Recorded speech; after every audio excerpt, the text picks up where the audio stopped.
Believe it or not, this is one of the rarest video games of all time. The Ultimate 11 on the Neo Geo is a fun arcade-style football game. It's not perfect, but it's certainly playable.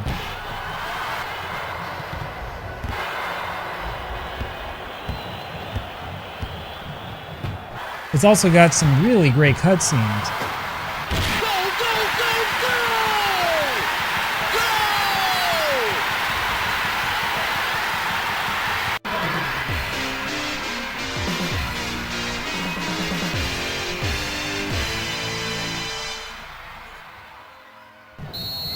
But is it really worth the sticker price? Now, before you guys eat me alive in the comment section, you should know that the crazy price is only for the European home cartridge release. However, the Japanese version is also rare, and from what I can tell, the North American version is also pretty rare, just not quite as rare. They're just not, $50,000 rare. If you're new to the Neo Geo, let me explain a few things about the console. The Neo Geo was actually a sort of combined home video game console and arcade console. In other words, both the home video game console and the arcade version used the same hardware. The arcade system board was called the Multi-Video System, or MVS. The home console version was called the Advanced Entertainment System, or AES.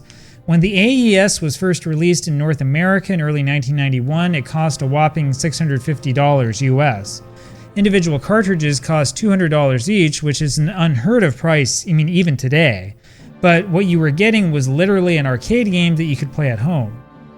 The story is that the home console system was originally designed to be a rental unit. So you go to the store and you pay who knows how much money and then you rent it. Now, of course, any store that owned this machine and wanted to rent it out would have to charge a ton of money just to cover its expenses, and then you have the risk that the person renting it for like $50 or whatever ends up keeping the $650 system for themselves.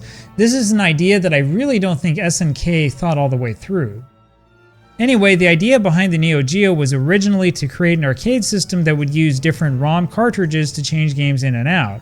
The idea is credited to this man, Takashi Nishiyama, who happens to be the guy who developed the original Street Fighter arcade game for Capcom. Nishiyama's idea was to reduce the price of arcade hardware in order to combat piracy in places like China, Taiwan, Hong Kong, Central America, South America, you get it. The Neo Geo's AES, or the home unit, shipped with these huge arcade-style controllers, which were all the rage back in 1991 and 1992. But there's a real question about whether the price was really worth it to play games like, Baseball Stars Professional. It's a well-hit ball that should be in there for a single. The Neo Geo was actually more known for fighting games than for sports games. There were a couple of sports titles for the system, though, and interestingly enough, many of them shared the same issues. Some of you might have played Street Hoop, for example. That's a 3-player NBA Jam clone that came out in December 1994. It's not a bad game, though it's nowhere near NBA Jam. One of the problems is that you can't select a different player when you're on defense. This is because the game only uses 2 buttons. That's crazy, of course, because the system comes with 4 buttons, so why only use 2? The design flaws also extended into the football games that came out for the Neo Geo, so we're only going to look at one series today. This is the series that's probably best known as Super Sidekicks. Well, for a game that came out in 1992, Super Sidekicks, or Tokuten-O in Japanese, is actually really good. With only 2 buttons, the gameplay is fast and furious. You've got 12 national teams to choose from, each of which is divided up into 2 groups. The idea is to play a mini tournament. These games only have national teams, by the way, and I'm assuming that SNK did this to avoid having to pay for licensing. But at least you can play as a national team, unlike Football Manager 2026, where they're going to take the feature away. The game is okay for an arcade football game, though it's not exactly spectacular. Every team is a little bit different. Each team has a player called the ace, that's the best player on the team by far. You can tackle players and the ref usually doesn't call obvious fouls. And the cutscenes you get when you score really are awesome.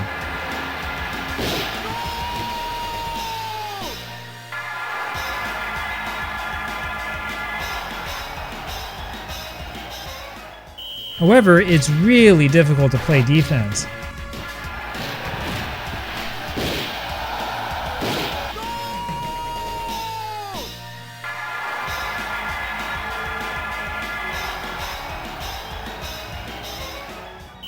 And it's hard to see where everybody is. This game and the other games in this series have a major issue with this viewpoint. The camera is zoomed so far in that you're just guessing about where your teammates are. This is a problem that's pretty common with the games from this era. So what happened is the designers of these games wanted to get the sprites to be really big to show off the graphical capabilities of the systems. But when you do that, you take away a lot of the playability because you can't see what's in front of you. I mean, in this game, it's like impossible to know when to pass because you can't see anybody who's in front of you. Anyway, it's a fast game and it's great for a quick arcade experience. And like I said, the graphics are really good for 1992. Now the sequel, Super Sidekicks 2, came out in 1994.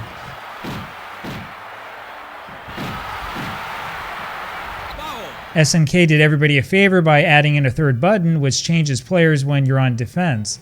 And it works, sort of. The problem, of course, is that you can't tell which player you're changing to. Anyway, you've got 48 teams this time around. The gameplay is more or less the same. The graphics are improved, however. And the cutscenes in this game are simply fantastic.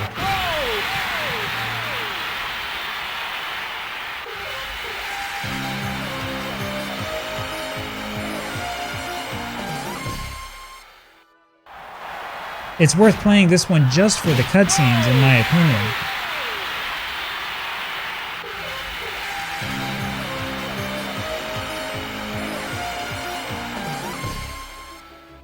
Anyway, my biggest issue with this game is that the camera is zoomed in too far.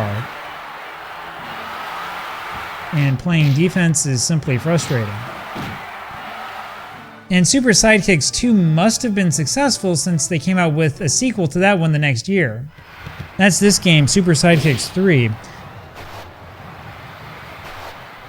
You've got 64 national teams this time, divided up into 8 groups of 8 teams each. The backgrounds look better, sure. However, there is something off about the player animations. The game also suffers from a lot of the same frustrating issues that were in the first 2 games. There's also a few strange things that you can do. For example, you can enter teams from anywhere into the world into any tournament that you want. So I was able to play as Sweden in the Asian tournament, for example. Anyway, it's not a bad game, but I don't think it's much of an improvement over the second game.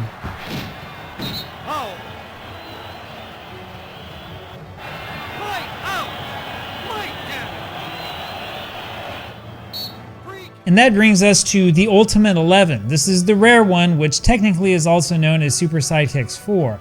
Now, if you know about rare video games, you know that most of them are not really good. After all, they were usually really rare because of extremely poor sales. This game, however, is an exception. It's no exaggeration to call this game the best in the Super Sidekicks series. There's a really cool scrolling aspect to the graphics that make it feel like the camera is zooming in and out. The gameplay is pretty much the same as the first 3 games. I did notice that it was a lot harder to slide tackle this time around, however, and the perspective is still pretty confusing. But the cutscenes in this game are just amazing.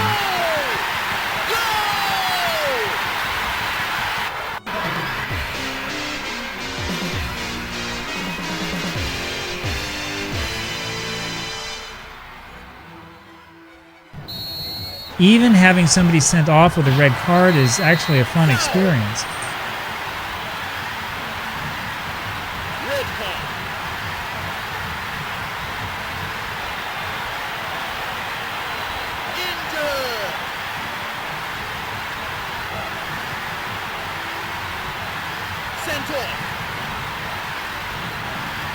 It's absolutely worth it to give this one a chance.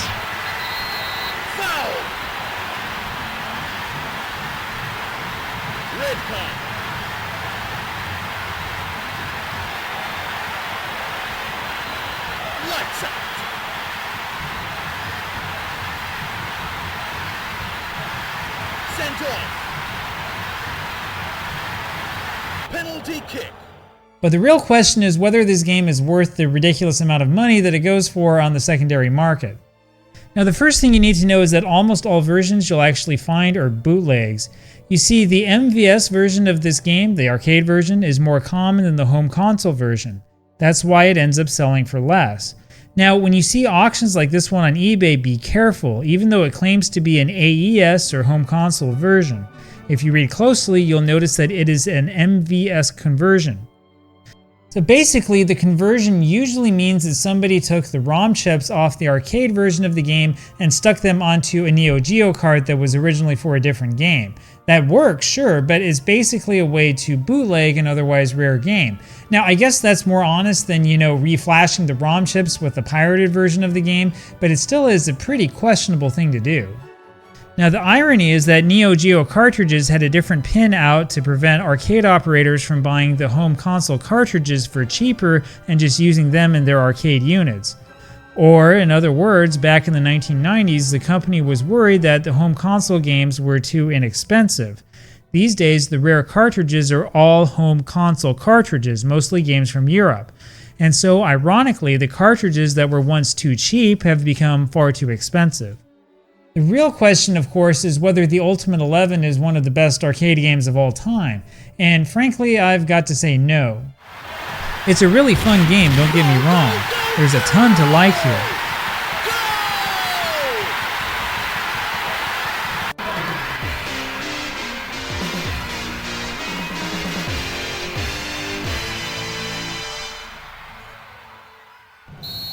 But the camera angle is really frustrating. If you compare this with Konami's Soccer Superstars, you'll see what I mean. Defense is also really poorly done on Soccer Superstars, sure. But the camera angle makes it a lot easier to figure out what's happening in front of you.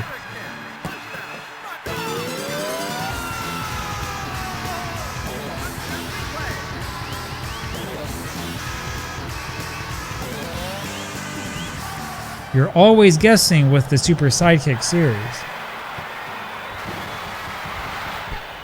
It's still a good game though, don't get me wrong, but there are quite a few things that I wish were fixed. Now there's a reason why, Konami's International Superstar Soccer and of course the FIFA series were much better known.